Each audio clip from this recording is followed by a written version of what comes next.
Apakah pada era-era pemimpin sebelumnya negara ini tidak punya uang sehingga mereka tidak pernah memikirkan untuk membangun wilayah-wilayah Indonesia bagian timur? Kebanyakan peraturan kita pusing sendiri. Fleksibilitas itu yang paling penting. Kecepatan itu yang paling penting. Di area ini kalau masih ada yang main-main, saya gigit sendiri. Lewat cara saya.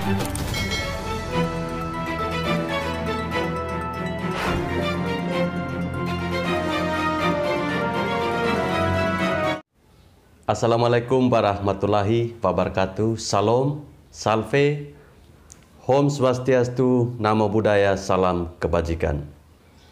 Teman-teman, sebelum menonton video ini, silahkan klik tombol subscribe dan juga like.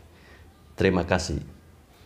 Oke teman-teman, video saya kali ini, saya mau menanggapi ada sebuah komentar dari salah satu netizen pada video saya yang memang video ini sudah agak lama. Itu tentang pembangunan jalan dan jembatan Petuk. Kita tahu pada video saya itu saya menyampaikan bahwa sebuah penantian yang sangat panjang yang bagi kami masyarakat NTT, terlebih khusus bagi warga Kota Kupang, karena menunggu selama kurang lebih 40 tahun. Akhirnya jalan dan jembatan Petuk itu bisa dibangun pada zaman Insinyur Joko Widodo atau pada zaman Presiden Jokowi. Ada salah seorang netizen yang berkomentar seperti ini, bangunnya pakai utang.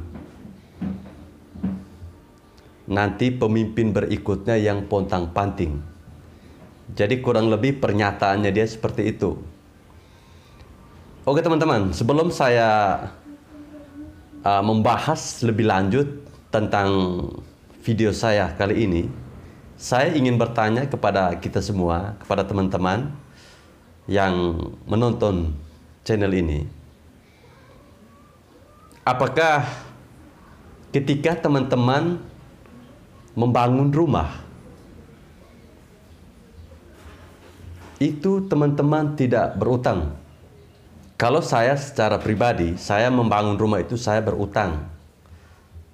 Dan saya kira tidak ada orang, sekalipun dia orang kaya, dia membangun sebuah gedung atau dia membangun sebuah rumah, itu tidak berutang. Dan ini saya kira sangat jelas. Kalau ada yang mengatakan bahwa bangunnya pakai utang, ya memang harus seperti itu. Kalau bilang bangun tidak pakai utang, lalu pertanyaan saya buat Anda yang mengomentari tentang video saya sebelumnya, kira-kira aspal itu pakai ambil saja begitu, tidak pakai beli? Kira-kira semen, besi, batu, pasir, semuanya gratis? Kan kita pakai beli. Lalu kalau kita tidak utang untuk membangun infrastruktur, kira-kira bagaimana caranya kita membangun tanpa utang?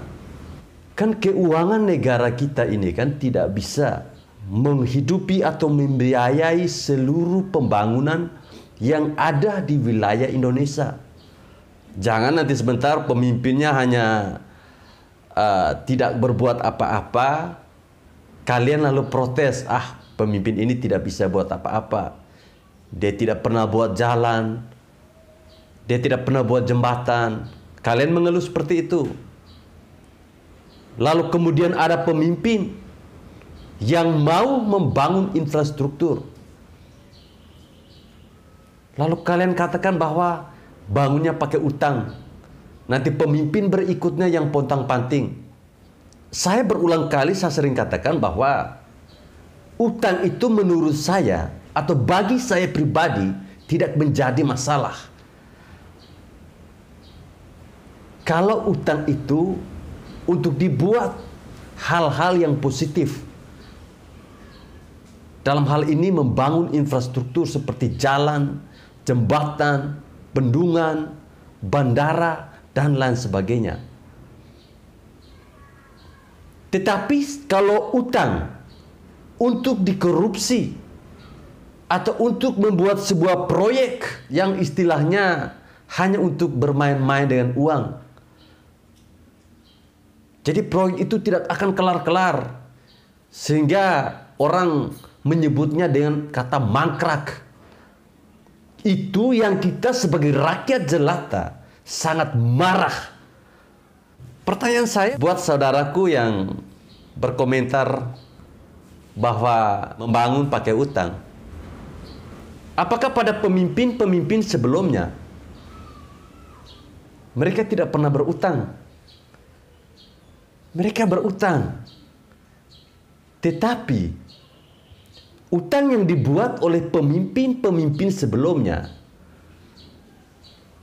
jika kita bandingkan dengan kepemimpinan Presiden Joko Widodo, itu sangat jomplang sekali, bagaikan langit dan bumi, dan tidak ada hasil sama sekali. Mereka lebih mementingkan utang itu untuk dikorupsi berjemaah, membuat sebuah proyek yang berujung mangkrak.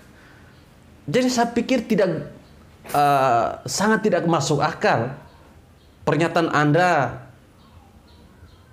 yang menyebut bahwa membangun itu berutang, bahwa pemimpin berikutnya akan pontang-panting. Saya mau katakan bahwa kalau saja saat itu Presiden Soeharto selama 32 tahun beliau memimpin bangsa ini, dia bekerja seperti apa yang dilakukan oleh Presiden Joko Widodo saat ini, saya tidak bisa membayangkan bagaimana bangsa Indonesia saat ini. 32 tahun loh, itu bukan waktu yang sangat sedikit. Lalu kemudian pada eranya Presiden Susilo Bambang Yudhoyono, kalau cara berpikirnya seperti Insinyur Haji Joko Widodo, mungkin sekarang di eranya Jokowi, beliau tinggal melanjutkan saja. Tetapi apa? Kebanyakan pemimpin-pemimpin sebelumnya, mereka lebih mementingkan kepentingannya sendiri. Mereka lebih mementingkan kepentingan kelompoknya sendiri. Rakyat hanya dibuai dengan subsidi-subsidi yang habis dikasih, lalu jadi tai, setelah itu hasilnya zong. Rakyat dimanjakan dengan hal-hal seperti itu.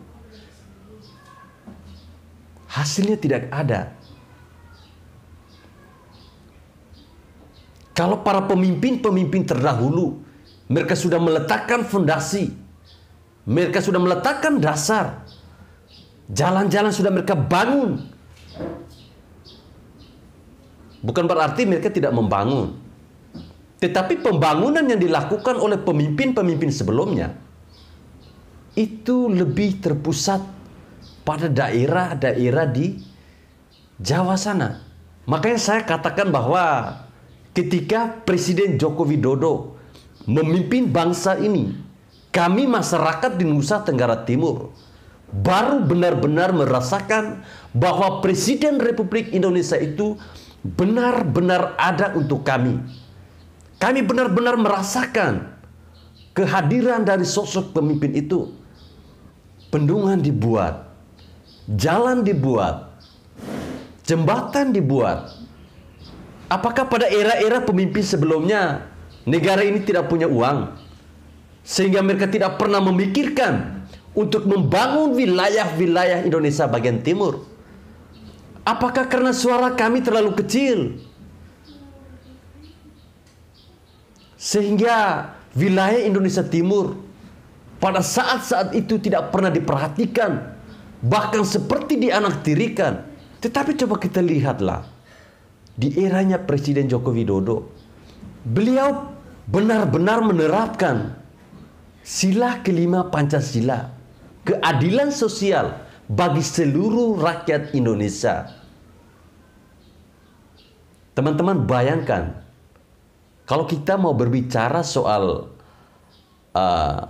penyumbang suara untuk memenangkan calon presiden, saya mau berbicara sedikit tentang Nusa Tenggara Barat.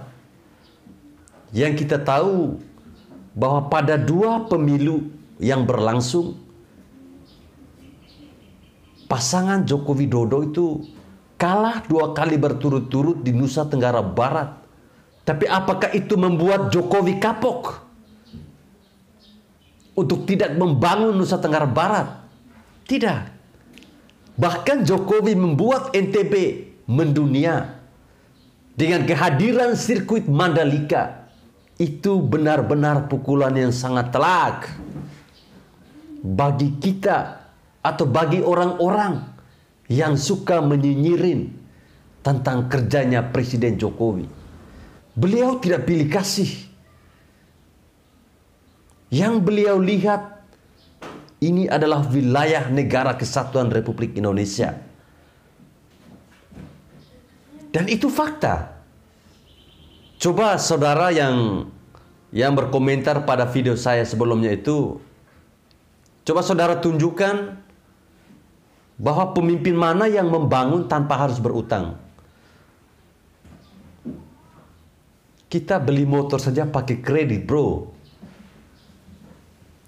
Bangun rumah saja pakai kredit, bro. Orang kaya sekalipun tidak mungkin mereka membangun rumah tanpa berutang. Itu tidak mungkin. Itu bohong itu. Oke teman-teman, sampai di sini dulu video saya. Kiranya video saya ini bisa memberikan pencerahan bagi saudaraku yang menganggap bahwa kepemimpinan Presiden Joko Widodo dengan adanya utang yang ada bisa membuat pemimpin yang akan datang itu pontang-panting.